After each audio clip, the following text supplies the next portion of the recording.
The notification arrived right after I'd scrubbed the coffee cups and switched off the stove. A family group chat for a 2026 getaway in Palm Springs. Miles had uploaded a polished image of an exclusive estate complete with an infinity pool and stocked bar, capped by a single line. The getaway costs $900 per person. If you can't cover it, remain at home. No warm invitation, no phone call, no a mom. Would you care to come along? Just a verdict handed down without my input, and a fee slapped on like a barricade. I gazed at the words for ages, then exited the application. I sent no response, offered no protest, simply remained in the stillness of my cooking area, allowing the phrase to sink into a frigid corner of my spirit. He understood I lived on a pension. He understood I refused to beg for aid. He also understood I wouldn't push back.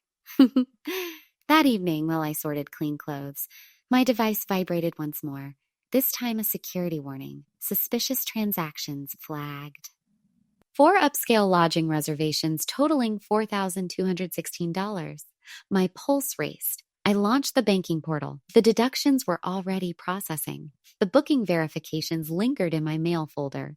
Everyone listed under a single identity. Shelby M., my son's wife. I couldn't recall providing my payment details to them, yet when I examined the messages, each carried a prior read receipt. An intruder had accessed my profile. Perhaps not merely now, perhaps for far longer than I'd acknowledged. I froze the plastic, reset the code, and stared at the vacant mailbox a while. No regret, no heads up, only a stealthy grab cloaked as entitlement. I once thought preserving harmony required swallowing my voice.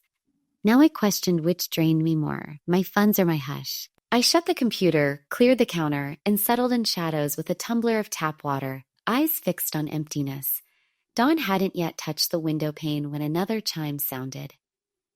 A communal cloud directory, Getaway 2026, Household Coordination. Within were subdirectories marked Schedule, Wellness Choices, Yacht Excursion, and another named Collective Expenses. I accessed the ledger. In tidy rows appeared identities, monetary figures, and suite selections. Beside mine, verified, settled through Geneva's plastic. I lowered myself into a chair.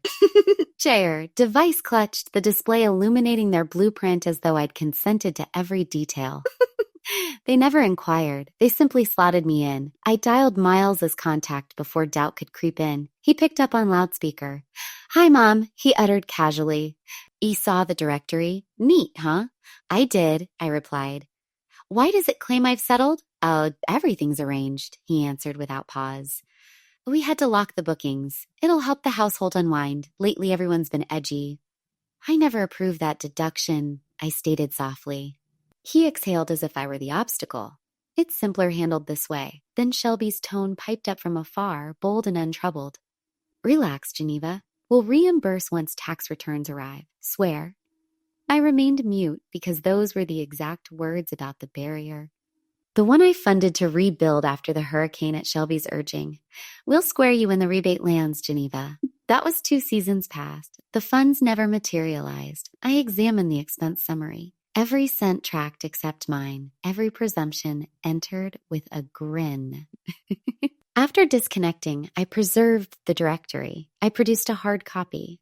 Then I retrieved from storage the expandable organizer untouched for ages and tucked the printout within. The final section read "Trust Shattered." That midday, I entered my banking portal and began downloading prior summaries page by page. By the moment I connected to the virtual meeting, they were deep into debating dining venues. Shelby craved something photogenic while Miles pushed for the spot offering bespoke culinary service. Others chuckled, tossing suggestions as if wealth sprouted in their yards. Nobody acknowledged my arrival. No salutations, just Shelby declaring, "You will pull in the cloud directory later." Fine. I paused, then activated my microphone. "May I pose a question before locking plans?" Shelby's gaze darted to the feed. "Of course, son," she chirped overly cheerfully. "Yesterday I received a security notice," I explained. "4 premium accommodations, my plastic." She cocked her head as though mishearing. "That's simply the lodging. It was a household choice. It was a household choice. Across displays, laughter erupted. Miles a relative, perhaps. It's only currency, correct, Jen? It evens out. I sensed the pressure rising in my torso the way it always did when others dictated my generosity and its extent. Still, I kept my tone level. I tapped keys, initiated display sharing, and loaded the transaction log. Here, I indicated marking the flagged items. That's the plastic reserved for health crises. I never consented. Quiet lingered briefly before Shelby manufactured a chuckle. We figured you'd wish to chip in. Variably do. There it surfaced, the demand I hadn't contested fiercely enough through the years. I terminated the share. That misses the mark, I noted, but attention had already drifted to bikini shades. I exited the session sans farewell. No fury, merely a strange lucidity. Later, I skipped brewing infusion. I ignored the sink. I perched at the dining surface, hard copies clutched, and reopened the envelope from prior. Then I extracted earlier invoices, recognizable deductions I'd previously overlooked. This round, I refused to avert my gaze. That night, I positioned myself at the dining surface with a legal pad, notebook computer aglow, and the soft drone of the fridge echoing. I convinced myself I'd solely contact the lender to contest the lodging fees.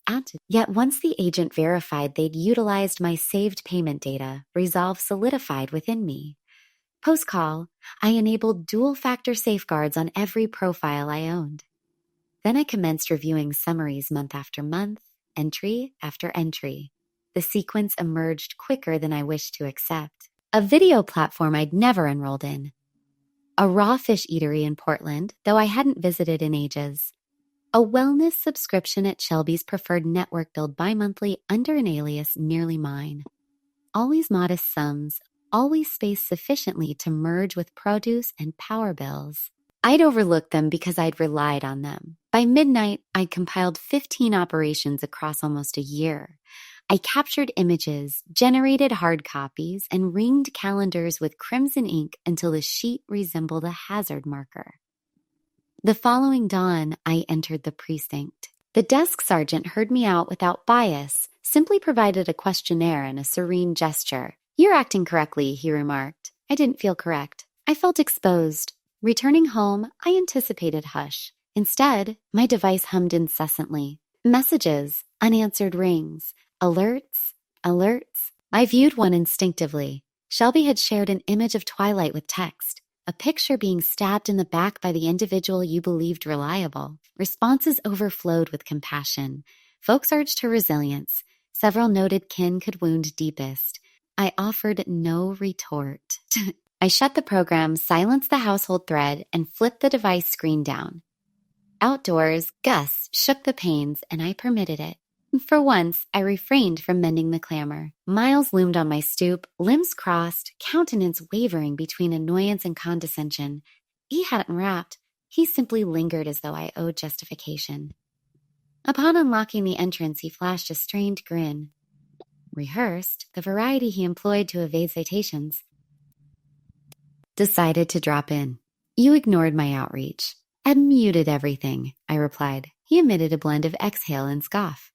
You're escalating excessively. It's merely a journey. You submitted an official complaint over accommodations. I'm safeguarding myself, I stated, tone steady. He wagged his head. We'll fracture the entire kin network over this. Shelby's wept nonstop. You branded her a crook. I regarded him intently. If she utilized my plastic, Miles stands approval. That's no mishap. He scowled. You've always been frigid regarding funds. You prioritize sense over souls. I believed we were kin. Kin? The term wielded like armor, a pry bar, a means to force compliance. I refrained from debate. Instead, I retrieved my device, accessed the saved audio, and activated playback. Shelby's timbre permeated the gap between us. Honeyed initially, then hurried pressing. Geneva, may I obtain your plastic digits? Solely to secure the slot, I'll void immediately. The clip concluded. Miles's facade solidified. The charisma faded first, then the hue. Momentarily, he appeared juvenile again, nabbed, diminutive, uncertain. He retreated from the threshold, massaging his nape. You needn't have gone this route, he grumbled. I needed to, I murmured. Somebody had to. He offered no comeback. Merely descended the stairs and into the pavement, sans glancing rearward. Upon sealing the entrance, the hush weighed denser than prior, yet purer. I approached the surface, lifted the organizer, and appended a fresh sheet titled Audio Capture. March 9th. By dusk, I resolved to motor to Talia's residence. Talia parted the entrance ere I could rap, limbs folded across a hoodie, no cosmetics, locks knotted, as though unprepared for visitors. Yet upon recognizing me, her lips eased. She sidestepped wordlessly. Her dwelling carried citrus polish and serenity. We occupied her dining surface, dual cups separating us, vapor spiraling upward. I figured you'd isolated yourself, I remarked mildly. She lifted shoulders. It didn't appear worthwhile. I avoided prodding, merely bided. After moments, she uttered, they targeted me likewise. You realize, Miles and Shelby, my digits constricted around the vessel. They invoked my IDAN. Titty to lease a vehicle for their milestone getaway, claimed their licenses weren't syncing. Discovered only when fines accumulated, $900 in penalties. I was 22. I allowed the pause to extend. Then the remainder surged like liquid through a fissure. A relative who lent them a line for one crisis and retrieved it exhausted. An elder who offset segment of their levy after Shelby alleged clerical error. None recouped. Talia met my gaze, sight keener than recalled. I assumed it isolated to me, that I'd erred to merit it, that I exaggerated. I wagged my head. You didn't. For the initial instance in weeks, I experienced near conviction, not solace, not easement, but precision. This transcended one lodging or one lapse. It constituted a regimen, one they'd honed, polished and veiled in kin rhetoric, and I'd emerged the premier to declare halt sans retraction. I lingered until twilight sank behind structures, then embraced her at the threshold. It wasn't prolonged or theatrical, sufficient. At residence, I reopened the organizer and inscribed atop a blank sheet, a behavioral trend. Identified sufferers. The next summons came from my sister. Janine extended an invitation to her home, describing it as a neutral territory, though I harbored serious doubts that anything in this tangled web could still claim impartiality. I arrived early, deliberately placing a thick craft envelope squarely in the center of her polished oak dining table, then took a seat and waited in the hush that precedes a storm.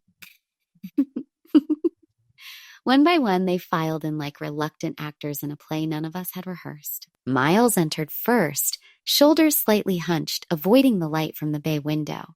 Shelby trailed close behind, clinging to his arm as if it were a life raft, her oversized designer sunglasses perched on her nose even though the room was softly lit by pendant lamps. My cousins followed, some texting furiously on their phones, others exchanging uneasy glances. A few aunts and uncles shuffled in last, the ones who had flooded my inbox with vague sympathies, and the ones who had ghosted me entirely. The air grew thick with unspoken accusations and the faint scent of Janine's lavender diffuser struggling to mask the tension. Once everyone had settled into mismatched chairs around the table, Janine cleared her throat and attempted to steer us toward civility. Let's all just talk this through calmly, like adults, she pleaded, her voice wavering between hope and dread. Shelby, however, wasted no time on pleasantries. She launched into a performance worthy of a daytime drama, her voice trembling with practiced fragility. And we never ever meant to hurt anyone, she insisted, dabbing at dry eyes beneath those ridiculous shades. This has all been one giant, unfortunate misunderstanding. Geneva never once told us we couldn't use her card. We simply assumed she'd be on board, like always. She swept her gaze around the table, fishing for nods of agreement, for someone to validate her narrative. Miles remained conspicuously silent, staring at a knot in the wood grain as though it held the secret's set escape. He hadn't met my eyes since the voicemail incident, and the weight of that recording seemed to press down on his shoulders now. I said nothing at first. I simply reached into my weathered leather tote, extracted a meticulously prepared stack of documents, and began passing them out with the steady calm of a dealer at a high-stakes table. Each family member received an identical packet, Crisp screenshots of bank statements with suspicious charges circled in red, email confirmations time-stamped and annotated, a full transcript of Shelby's wheedling voicemail, a detailed ledger of recurring unauthorized transactions, and a list of names, other relatives who had fallen victim to the same pattern. The room fell into a stunned, suffocating silence broken only by the rustle of paper and the occasional sharp intake of breath. I'm not here to bicker or to point fingers. I stated once every packet had been distributed, my voice level and unshaken. Time here to put an end to this cycle. No one dared ask what Edith encompassed. The evidence spoke louder than any definition I could offer. Janine's face drained of color, her lips pressed into a thin line as she flipped through the pages. One of my cousins shifted uncomfortably, her chair creaking as she pored over the documents like they were subpoena papers. They weren't legal filings, yet, but the implication hung heavy in the air. Shelby leaned over to whisper something frantic into Miles's ear, but he refused to lift his gaze. I didn't raise my voice, didn't dissolve into tears, didn't plead for understanding. I simply rose from my seat, gathered my coat from the back of the chair, and walked toward the front door with the quiet finality of someone crossing an invisible finish line. Nobody called after me. Nobody stood to block my path. I didn't slam the door behind me. I closed it with a soft click that echoed like a period at the end of a long, exhausting sentence. The email from Miles arrived before the sun had fully crested the horizon the next morning. The subject line was stark. You didn't have to do this. The body stretched across 3 single-spaced pages, a chaotic blend of accusation, self-pity, and half-hearted confession. Words like a selfish, a cold, and unforgiving were scattered like buckshot between rambling paragraphs about the sanctity of family unity and how deeply disappointed Dad would be if he were still alive to witness my betrayal. In the final lines, Miles claimed I had publicly humiliated him and Shelby, that I had single-handedly turned the entire family against them, that my obsession with money had twisted me into someone cruel and unrecognizable. I read it once, then twice, letting each syllable settle like dust on a shelf I no longer intended to clean. Then I archived the message without reply. By midweek, the fallout had rippled outward like concentric circles from a stone hurled into still water. 2 cousins ceased answering my calls entirely, their voicemails filling with the generic greeting of strangers. One aunt blocked me on every social platform with the swift finality of a guillotine. Another sent a curt text that read, I'm truly sorry for how they treated you, but I can't get involved in this mess. A handful of relatives reached out in private, their messages arriving under the cover of night like contraband. I knew something was off for years, one wrote. I just didn't want to believe my own eyes. Their apologies didn't ignite anger. They simply felt belated, like condolences delivered after the funeral has ended. At my next therapy session, Dr. Lang listened without interruption as I recounted the meeting in exhaustive detail. When I finished, she leaned forward slightly and said, people who profit from the absence of your boundaries will always reframe the moment you enforce them as an act of betrayal. The statement landed with the clean precision of a surgeon's scalpel, simple, sharp, and undeniably true. That same afternoon, I marched into a different bank across town, one whose lobby smelled faintly of polished marble and fresh coffee. I opened an entirely new account under a separate institution, one no family member had ever touched. I updated my will with a single unambiguous addendum. No shared financial responsibility shall be assumed unless explicitly documented in writing and signed by all parties. The notary, a kind-eyed woman with silver streaks in her bun, asked no prying questions. She simply stamped the page with official ink and offered a faint, knowing smile, the sort reserved for women who walk in alone and leave with their futures reclaimed. Back home, the phone rang twice and fell silent, as if even the device had grown weary of the drama. A new kind of quiet began to permeate the house. Not the hollow absence of sound, but a deliberate, hard-won stillness with clearly defined edges. The circle of people around me had shrunk dramatically, yet those remaining borders felt crisp and unassailable. I spent the evening methodically sorting through old files, labeling fresh envelopes with dates and categories, and deleting contacts I no longer needed or wanted. When the house finally plunged into darkness, I realized I could draw a breath without bracing for the next unsolicited demand. And the call came on a Wednesday morning just after I'd finished watering the row of potted herbs on the windowsill. "This is Sarah from Westline Credit Services," the professional voice announced. "We flagged an application for a new credit line submitted in your name." Name? It was automatically declined due to the active fraud alert on your file. I didn't flinch, didn't demand details about the applicant. I simply thanked her, hung up, and opened my email to log the incident alongside the growing case number. Then I brewed a pot of chamomile tea, let the steam curl around my face, and allowed the moment to dissolve without dictating the rest of my day. I had prepared for escalation not just with passwords, two-factor authentication, and frozen credit reports, but with the deeper understanding that patterns of entitlement rarely dissolve simply because one person finally says no. Later that afternoon, a text from Talia lit up my screen.